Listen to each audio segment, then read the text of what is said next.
Hello દોસ્તો, કાલે હું જેઠાલાલ સિરિયલ જોઈ રહ્યા હતા તા મને વિચાર આવ્યો ચાલો ને આપણે કંઈક ભૂંગળા બટેટા બનાવીએ. પછી હું રસોડામાં ગઈ. ત્યાં મેં બટેટા લીધા અને બટેટા છીલવાનું ચાલુ કર્યું. પછી મેં બટેટા છીલ્યા. પછી મેં મરી ખાંડવા માટે લીધા. મરીને થોડાક ખાંડી લીધા કારણ કે મારે તે ભૂંગળા બટેટામાં એડ કરવા હતા. પછી મેં બટેટા બાફવા મૂક્યા.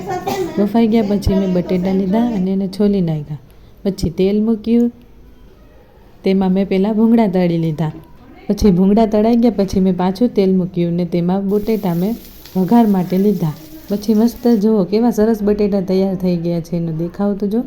પછી મેં ભૂંગળા અને બટેટાની રેસીપી શરૂ કરી લીધી. બધાને ખાઈને ખૂબ જ મજા આવી. સવારે મેં મારા ડોગીને બિસ્કિટ આપ્યા. એ બિસ્કિટ ખાધા પછી તેને હજી પણ પેટ ભરાણું ન હતું તો એણે રોટલી ખાધી. રોટલી ખાઈને પછી સીધી જ જતી રહી. આવજો, બાય બાય. બાય. હવે આપણે મળશું આપણા નવા વ્લોગમાં.